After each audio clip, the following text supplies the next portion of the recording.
Wednesdays are for people's elbows, super kicks, and springboard cutters. You know what that means. It's the Drop the Mic Wrestling Podcast hosted by Michael Davis on Boom Broadcasting, and it's time to pick up that mic. Ladies and gentlemen, I hope you're having a fantastic Wednesday afternoon and you're going to celebrate this week with your family, with your loved ones. Super excited to be here at Thanksgiving week. We're also wrapping up month 5 of Boom Broadcasting, and the entire team's growing. The entire team is doing absolutely incredible work. So super excited to have everybody on the team here. Now, as you know, I will not be watching Survivor Series live as it happens, so no spoilers. We will cover the pay-per-view today, but I will be at WrestleCade watching Brad Attitude team with Matt Cardona among several other high-key matchups, and I will also be meeting a lot of wrestlers, sitting in on a lot of podcasts. It's going to be a phenomenal weekend. I look forward to it every year with my dad, so I'm super excited to be a part of that. Now, we also had Full Gear this past weekend. We're going to cover that a little bit, and then we're going to go into the Survivor Series. So with AEW Full Gear, I'm going to just go ahead and preface two things. A, I was 100% correct on my predictions that I dropped on Fans First Sports Network and last week on Boom Broadcasting. So you might want to listen to my Survivor Series predictions this weekend.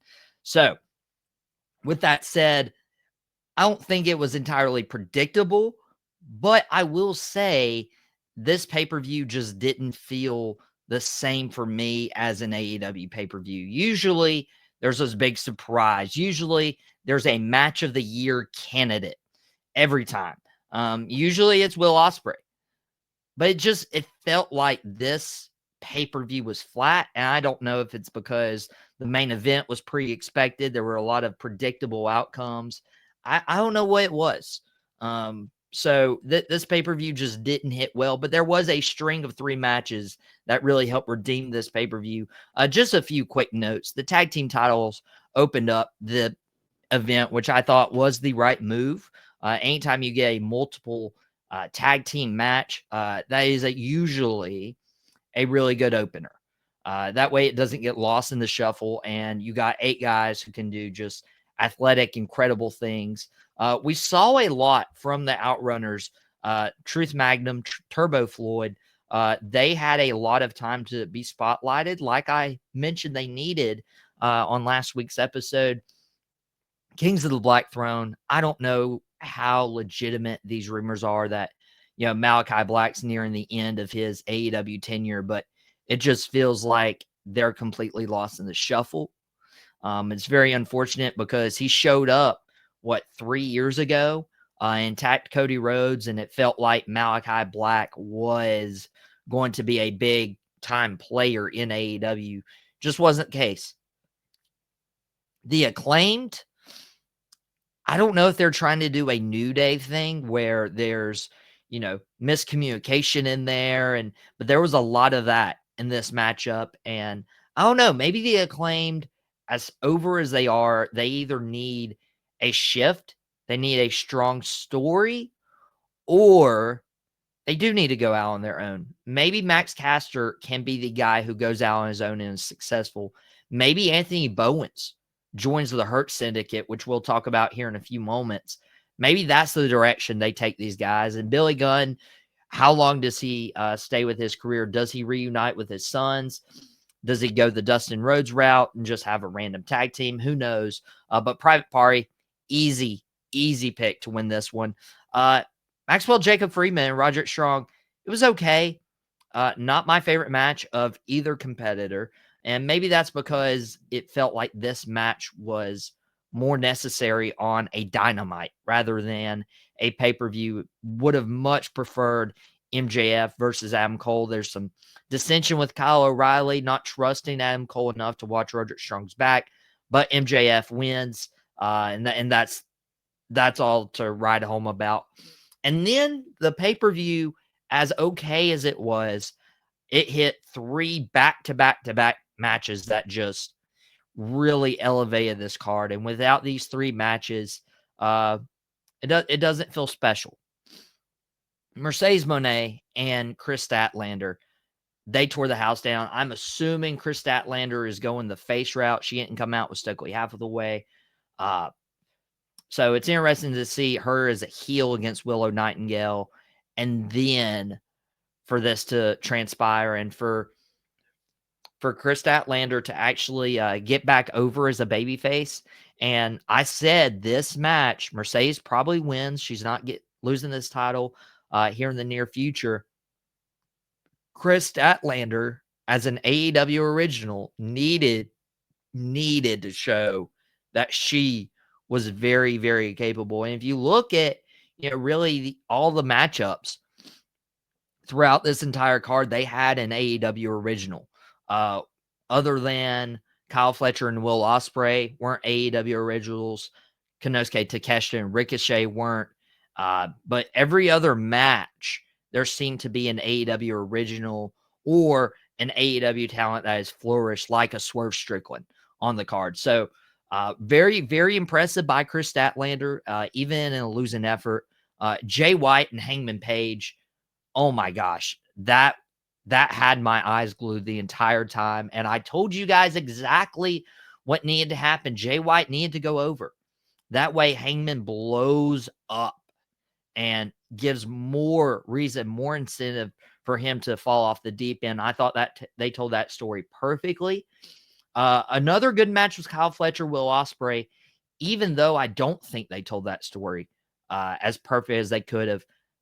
Will Ospreay, the entire knock on him was, I don't feel comfortable hitting the Tiger Driver and hurting someone like I did Bryan Danielson. I don't feel like I should cheat with the screwdriver in order to win matchups. That was Will Ospreay.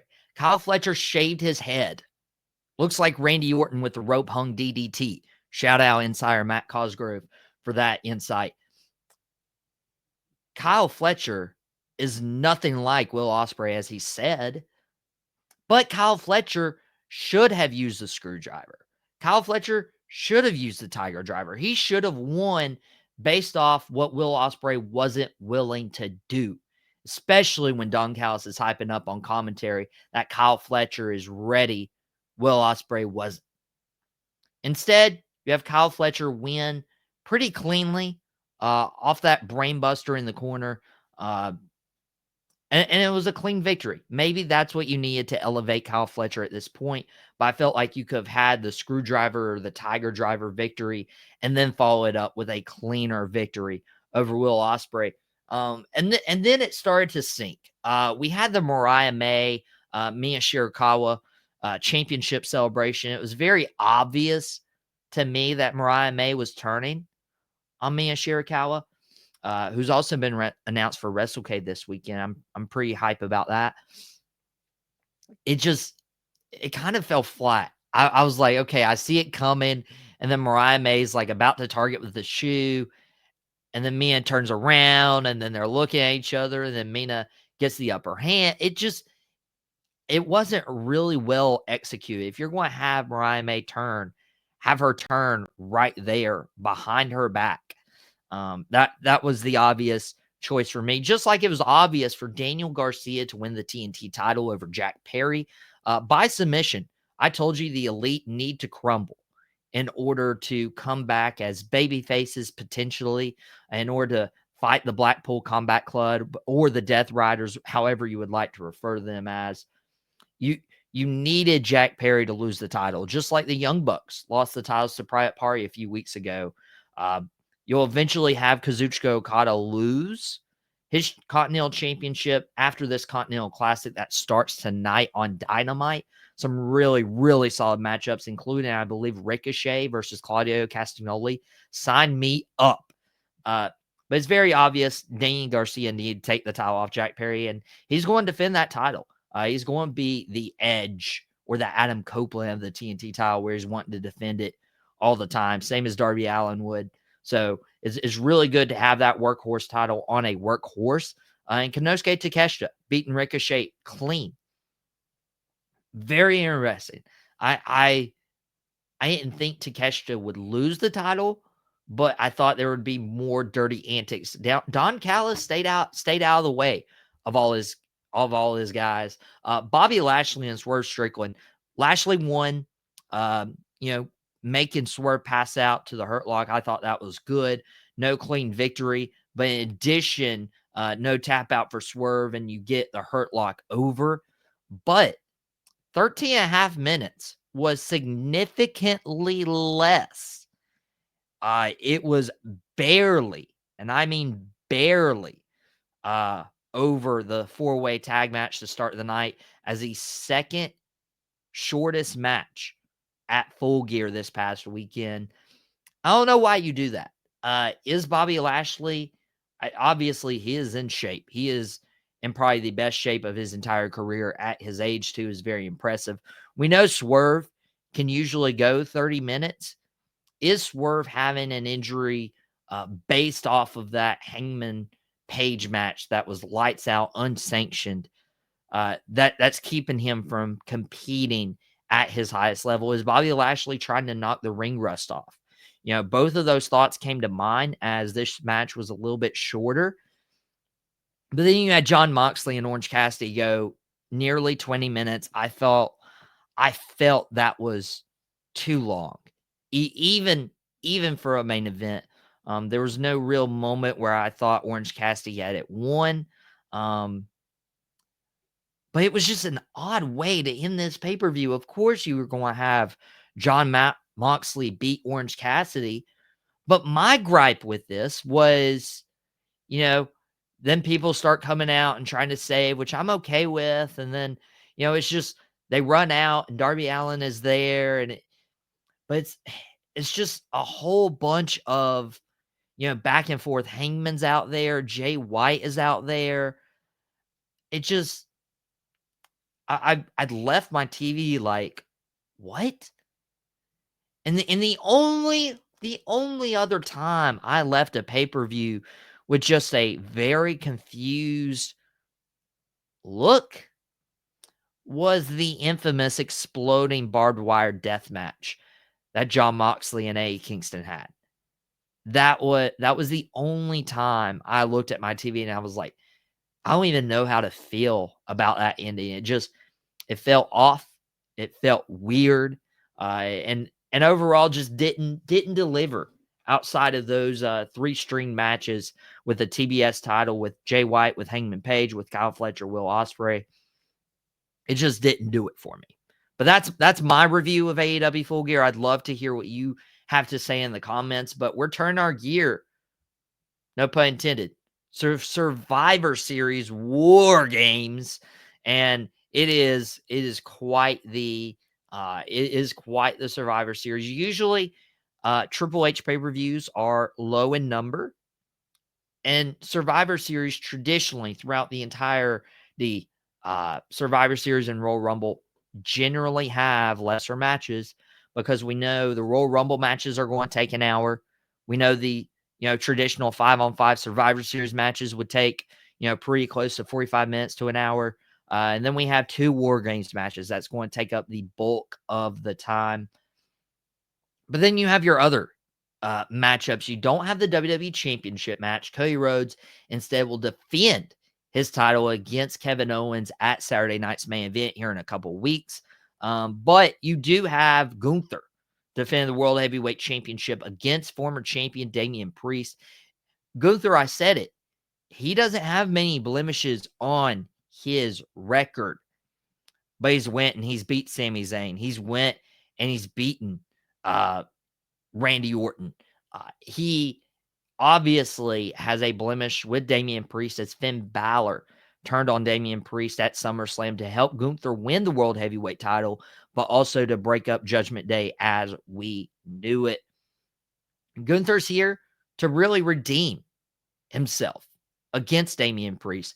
Gunther wins pretty easily, but I could totally see a future World Heavyweight title run for Damian Priest. I feel like, and John Cena was recently released as the betting odds favorite to win the Royal Rumble.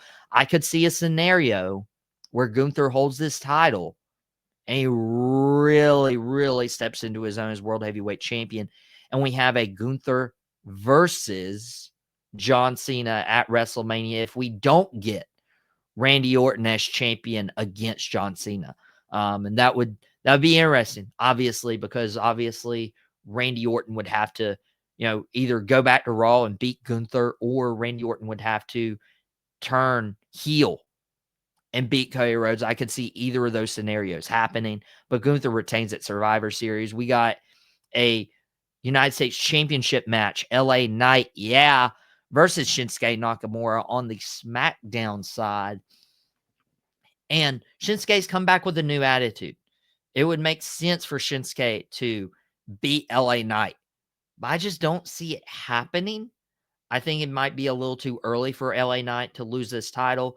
I don't know what a United States title run for Shinsuke Nakamura would look like right now, but I see this feud being far from over, and Shinsuke Nakamura loses to LA Knight but continues to target the United States champion. And for the Raw side, Braun Breaker, the two-time Intercontinental Champion, defend his title against two guys who have never held it. Ludwig Kaiser, who's been in Gunther's shadow, but he's starting to emerge this calendar year. And then the guy who has had the Intercontinental title looted from him this entire time, Sheamus. Sheamus is one Intercontinental Championship victory away from being a Grand Slam champion. So I will go ahead and say this. I don't think my preference would be to keep the Intercontinental title on Braun Breaker. That is my preference. Build somebody else up to take the title away from him, because this would be too soon. It'd almost feel like you're playing hot potato with it for, Gunther to lose the title to Sammy, who would lose the title to Braun Breaker, who would lose the title to Jey Uso, for Braun Breaker just to win it back, just to lose it again this soon to Sheamus or Ludwig Kaiser would be not my preference. But I see two scenarios happening.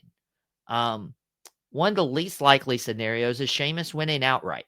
Sheamus having his big moment as the Intercontinental Champion. But the other one would be a little bit more hot potato. Braun Breaker, how to keep him legitimate, especially if you want to push him towards a world title main event picture, or you want to push him to another feud without a championship. A triple threat is giving you the ability to take the title off of him and continue to make him look strong. So what better way for Ludwig Kaiser to pin Sheamus, his rival, to win his Intercontinental Championship? Sheamus chases Ludwig Kaiser. Sheamus chases the Intercontinental Championship and eventually wins it, potentially at the Royal Rumble or even Saturday night's main event.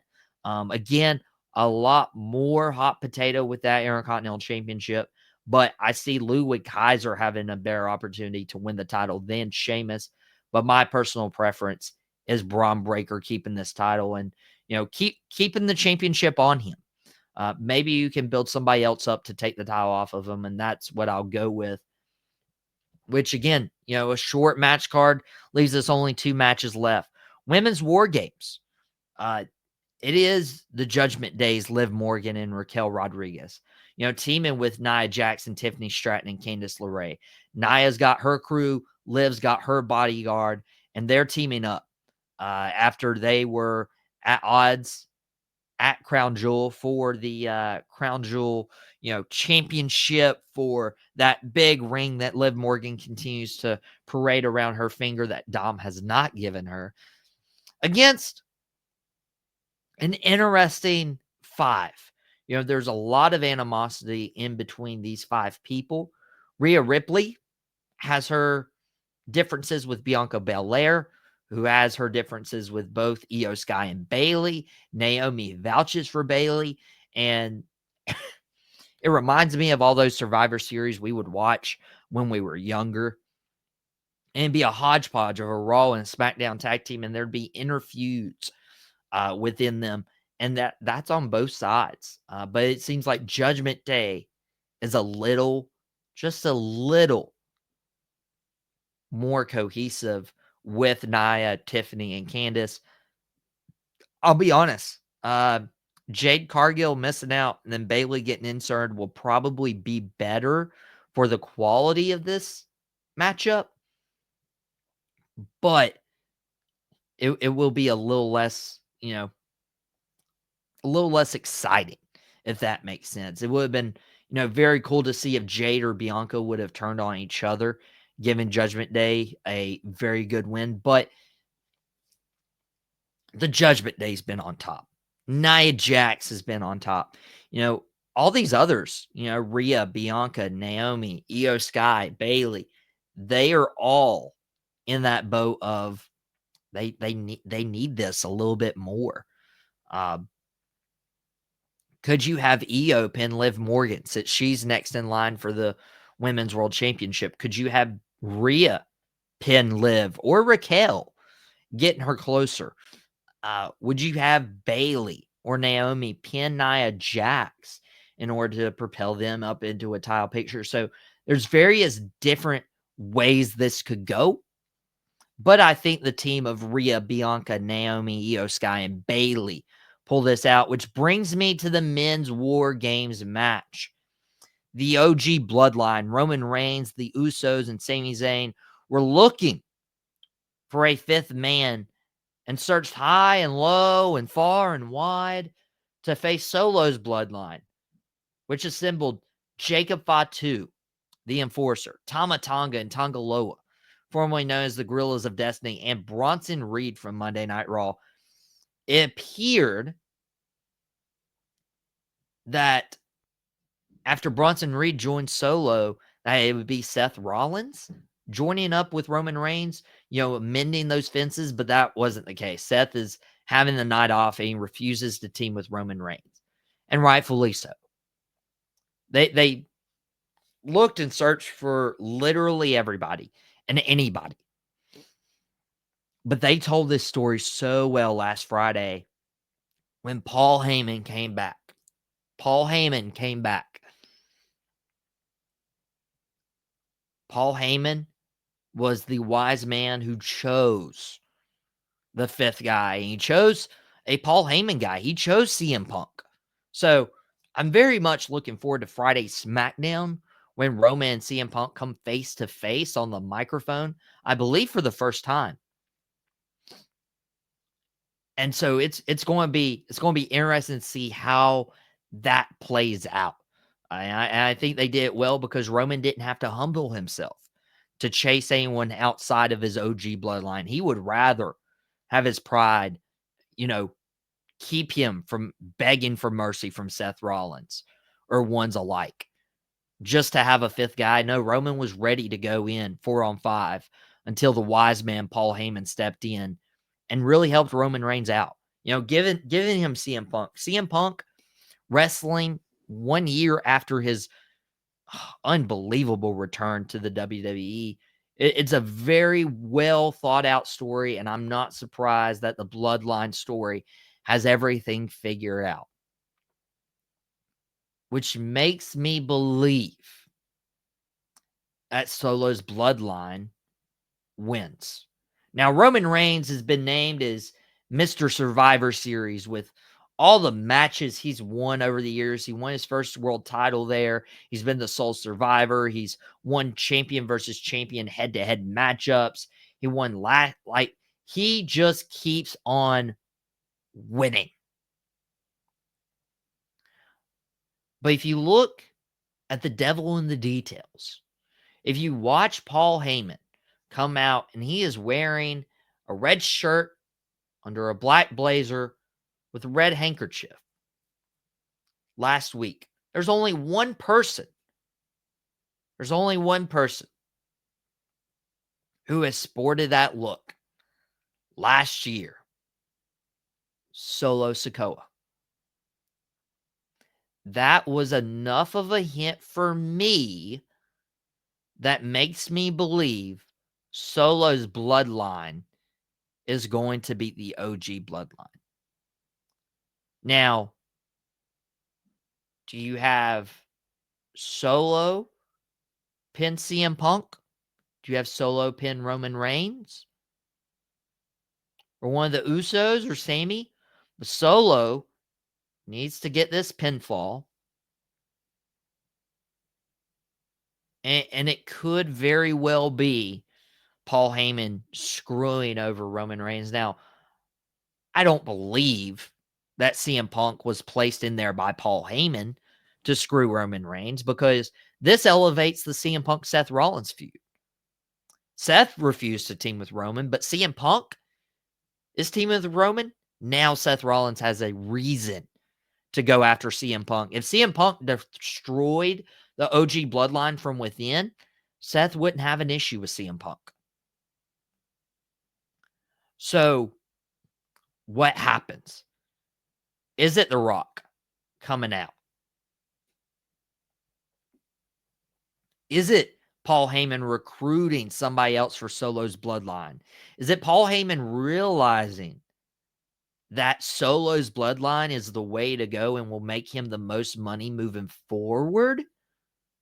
And see, that's a point that Solo made when he tried to convince Roman to bow a knee to him and acknowledge him and acknowledge his bloodline. Solo said there's more money in the Solo bloodline than there is in Roman's OG bloodline, because Roman doesn't have much left in the tank. Paul Heyman has always been that guy who will chase the money, and he will turn on his own guys to do it. He turned on Brock Lesnar back in 2002 for Big Show. Paul Heyman has turned on Rob Van Dam also for the Big Show. Paul Heyman has turned on CM Punk. Paul Heyman has turned on Brock Lesnar for Roman Reigns. So don't put it past Paul Heyman. He will turn on Roman Reigns. I don't know how it happens. I don't even know if it's now. But I believe Survivor Series, Paul Heyman cost the OG bloodline, and you're not going to see it coming. But now you will, because I told you exactly what's going to happen. And you know why you should listen? Because I predicted flawlessly AEW Full Gear last week, and the evidence is on fansfirstsports.com, where I'm a writer. So, guys, that is what you should expect this weekend from Survivor Series. And that was my quick recap of Full Gear as well. Guys, I will be at WrestleCade this weekend. If you are there in the Winston-Salem area, come say hey, get a picture with me. We'll put it up on our socials, and we'll have a great, great time together. I'll be there all 3 days, and which means no spoilers on Survivor Series. I'll have to watch it on delay, probably late Sunday night after all the festivities. And if I'm not tired by Sunday, that's when I'll watch it. If I am, it'll probably be Monday after work. I'll also be exhausted. So please be spoiler free. Please be courteous of that request. And guys, I'll let this be the end. Starstruck was dropped earlier today on Boom Broadcasting's YouTube channel. So go check out my dad's episode. We had our longest episode of Dad and the Boys yesterday. He had his longest episode of Starstruck today. But all of it's been great. We're trying to minimize our work this week to celebrate Thanksgiving, but we're just honestly turning out more content on our shows to give you the most possible way of enjoying your week. If you find that, escape from family members, or if you find that escape from all the noise that happens with Thanksgiving, or if you struggle with the holiday season, this is what it's for. This is for an escape for you. We're not doing it for the numbers this week. We're doing it to help you guys and just, allow you guys to enjoy Thanksgiving however you see fit, and also allowing our content creators to spend time with loved ones if they choose to do so. Lombardi Party will drop tonight at 6 p.m. I'll be at the Heat Hornets game later tonight. If you see me there, come say hey, let's get a picture. We'll put it up on the socials. And then tomorrow, Dugout Debrief with Chris DeLuca on your Thanksgiving Day at noon. It's going to be absolutely fantastic, guys. I appreciate y'all so much. We'll see each other soon. I only have one more episode personally. Saturday at 1 o'clock, we'll drop Man Behind the Mic, a pre-recorded episode, of course. Guys, that's been it for Drop the Mic. We'll see you guys next week. And everyone have a great Thanksgiving.